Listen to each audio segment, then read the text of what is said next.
Pertama, kasus Sambo, ekornya kemana-mana dan kepalanya kemana-mana. Nah, kita awali dengan kalau masalah hukum, insya Allah sudah 80% lebih selesai.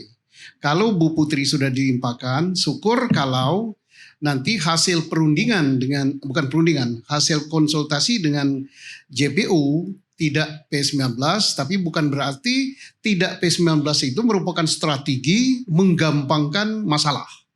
Sehingga dia bisa lepas di tingkat pengadilan.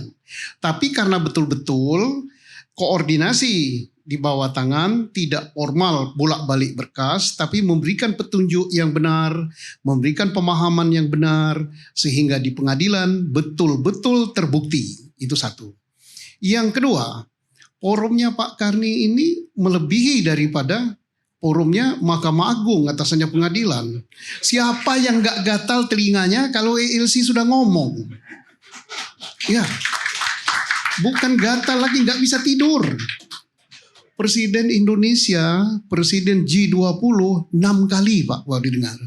Tetapi begitu Pak Trimet ngomong di ELC, dia katakan bentuk pencari fakta ya kalau nggak salah pertama ya.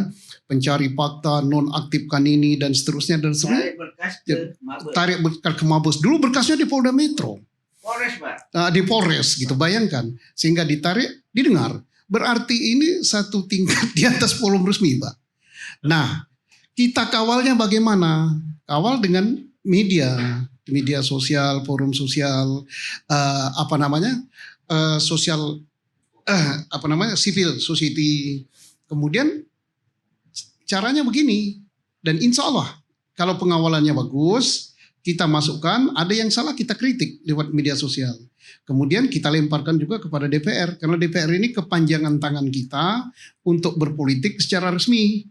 Kita mau memperbaiki polisi, kita gembar-gembor di sini ini tanpa Pak Trimedia mencatat, tanpa Pak Desmond mencatat, nggak dibahas di DPR ya, kumaha engke wae katanya kan. Tapi begitu beliau tindak lanjuti, Pak Kapolri yang bisa memanggil Kapolri itu hanya DPR dan tidak boleh yang datang Wakapolri. Dipanggil Kapolri, datangnya sak rombongan. Kalau ada bes tingkat, sak bes tingkat dia datang ke situ. Coba. Dan jawab sebelum ditanya sudah memberikan apa yang tertulis tebal begitu. Nah kemudian ditanya dan setelah itu dibuat kesimpulan lagi dan kesimpulan nanti akan dicek lagi. Insya Allah kalau makin sering rapat, makin sering ini apa yang dimaui oleh rakyat kita salurkan lewat DPR dan insya Allah DPR Komisi 3 itu mencatat juga dia apa yang beredar di masyarakat yang kita dengung-dengungkan nanti untuk dibawa di dalam forum politik. Itulah wakil kita dan kita percayai mereka akan mengawal ini dengan sebaik-baiknya. Walaupun tidak bisa rapat dengar pendapat dengan Mahkamah Agung ya Pak ya, tapi dengan sekjennya. Tapi kalau misalnya anggarannya di rapat konsultasi, tapi dia pegang anggaran Pak. Misalnya anggarannya dikurangi, gaji hakim nggak bisa kan susah juga mereka kan. Dan nanti bisa kaya. Nah jadi itu masih ada sarana untuk kita mengawal ini dalam rangka menegakkan keadilan, bukan untuk ngakal-ngakali. Sekali lagi, sekarang ekornya kemana? Ekornya kemana? Ternyata si naga kasus ini sudah menyabet 91 berapa Pak Tri? 97 orang. Nah kita tentunya inginkan suatu rasa per kemarin rasa keadilan. Tidak 91 orang ini adalah sebagai penghambat jalannya penyidikan. Kalau yang benar merusak TKP, yang benar-benar menghilangkan barang bukti dengan sengaja untuk merusak kasus ini, jangan ditindaklanjuti, diselesaikan melalui Komisi Kode Etik. Karena itu dia sudah ada niat untuk menghambat jalannya penyidikan atau turut serta dalam peristiwa ini supaya peristiwa ini tidak terbongkar. Dia harus dipidanakan siapapun dia. Termasuk kalau dia perwira tinggi. Dan jangan juga di dalam kode etiknya dikasih pelanggaran kode etik ketidakmampuan di dalam menjalankan profesinya. Tidak benar. Mana ada perwira tinggi tidak mampu ngolah TKP kok. Mana ada kombes tidak TKP. Itu dengan sengaja merusak. Dengan sengaja memberikan keterangan yang tidak benar.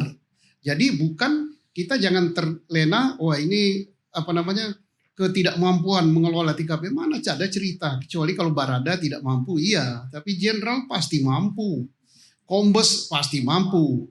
Jadi dia digeret di dalam Komisi Kode Etik, dia dengan sengaja merusak, dengan sengaja memalsukan keterangan, dan itu ancamannya kalau di Kode Etik bisa untuk direkomendasi di PTDH, dipecat dari polisi, dan juga bisa dibawa, bukan bisa tapi harus ya, dibawa di dalam sidang pidana. Tinggal nanti apakah dia termasuk di dalam ikut serta, membantu atau menutupi. Jadi bisa 340, 338 yuntonya pasal 51 dan 55 dan 56, ayat 1, ayat 2 dan 56. Jadi tinggal tergantung kemana, cukup berat hukuman itu. Itu sabetan ekornya Pak. Tetapi juga keadilan juga. Bagi yang hanya tukang ketik, yang hanya menyapu, yang tidak tahu apa-apa, bagian ngantar nasi bungkus gitu. Nah ini sebaiknya diberi sanksi yang sesuai dengan kesalahannya. Dan kalau sudah dicatat di dalam kode etik Pak, ini catatan hitam bagi seorang Polri. Karirnya jatuh, nggak bisa sekolah, nggak bisa naik pangkat, nggak bisa dapat jabatan. Kalau dia memang tidak ada sama sekali kesalahannya, ya diputuskan juga. Dia tidak punya kesalahan dan direhabilitasi namanya.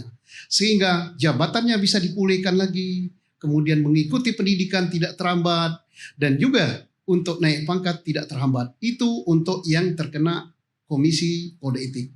Kemudian untuk yang lain, masalah pidana Pak Nurul Huda ini belum selesai. Ada yang berperan utama tetapi belum selesai. Hari pertama kejadian, tanggal 8, dia sudah bertemu dengan FS dan sudah merancang untuk ini dibuat suatu hoax yang menipu, termasuk Komisi 3, termasuk mungkin Pak Mahfud juga, termasuk kita semua. Kapolri pun ditipu. Termasuk Bang Karni. Pak Karni pun mungkin ditipu, tapi Pak Karni cerdas, dia mantan Kompolnas, nggak bisa dia ditipu. Jadi apalagi beliau kan orang Padang itu mengangguk belum tentu setuju. Makanya Pak, Menlu pertama RI itu Pak Agus Salim. Pak Agus Salim itu apa? Tak kurung tapi di luar katanya. Terus apa lagi satunya? Tajapit tapi di atas. Nah, dan mana pernah beliau itu kan ahlinya. Gak ada yang ngalahkan. Makanya kalau Menlu kita orang Padang, ya udahlah beres lah Indonesia ini. Kembali ke laptop. Jadi belum selesai untuk pelaku, kita katakan dia ini turut serta juga di dalam merancang ini. Ya Pak, siapa namanya? Fahmi. Nah, ini harus digeret walaupun dia penasihat atau staf penasihat ahli Kapolri. Dan saya senang sekali Komisi 3 DPR kemarin dalam rapat dengar pendapat sudah menyuarakan ini. Dan dicatat di dalam kesimpulan, insya Allah RDP ke depan ditanya hal ini. Kemudian kemana lagi kepala ini menyabet? Nah termasuk kemarin itu di RDP, saya ini hanya ngikuti RDP kan. Nyabetnya kemana? Ke ibu-ibu Bayangkari, ke bapak-bapak polisi muda yang dibilang apa namanya? Hedon. Nah, saya pikir tadi Hedon itu nama wanita Arab yang cantik. Terpaksa saya buka mbah Google. Apa sih Hedon ini? Oh, berpamer ria rupanya. Sampai anggota Komisi 3 DPR mengatakan ada ibu-ibunya pakai tas Harpes. Nah, ini disengaja apa nggak apa-apa? Ada yang membetulkan Hermes Pak. Jadi jelas kalau Harpes itu buatan Cibaduyut, kalau Hermes ini buatan Paris. Ini yang nyanyi apa? Sepatu dari Paris. Nah jadi itu Komisi 3 pandai juga dia berpantun ria Harpes. Tapi ini menjadi catatan dan insya Allah ini dituruti oleh Pak Kapolri bahwa berpamer mobil mewah, berpamer baju merek, gitu, berpamer sepatu merek ini insya Allah menjadi catatan walaupun sudah pernah. Itu dilarang untuk berpamer. Walaupun katanya itu hasilnya simbahnya, karena simbahnya itu punya perusahaan, 7 keturunan, atau polisi kampung kayak saya ini kawin sama anak pengusaha cakep. kaya raya juga nggak boleh tetap. Kalau membeli herpes tadi simpan di lemari. Kalau membeli baju merek simpan juga di lemari. Kapan makainya? Ya tunggu pensiun aja. Kalau enggak kenapa jadi polisi gitu kan. Nah, itu bagus karena kalau kita lihat di Mabes ya pas acara itu kan Komisi 3 nyoroti katanya tempat parkir showroom gitu. Nah, ini saya yakinlah Pak untuk yang masalah itu akan diatasi. Tapi satu lagi. Kemarin terungkap juga ekornya nyabet juga kepada mulai dari RDP dengan Komnas HAM disinggung masalah kelumpuhan, kelemahan pengawasan yang tidak berkuku. Kemarin kita singgung dan Pak Karni sudah ngakui, makanya jarinya disimpan di saku karena kukunya dilepas yaitu Kompolnas. Nah, Kompolnas ini Pak Trimedia sudah mencatat katanya akan dirubah di mana Pak? Pasal tentang Kompolnas itu kan hanya satu pasal kalau nggak salah ya Pak Karni ya? Iya. Oh 3 pasal, satu pasal 3 ayat apa berapa gitu. Nah ini perlu Pak diberi kekuatan dan Pak Karni tadi sudah menyinggung selain dia bisa menyelidik, bisa menyidik, kemudian bisa menyidangkan dan bisa menjatuhkan sanksi.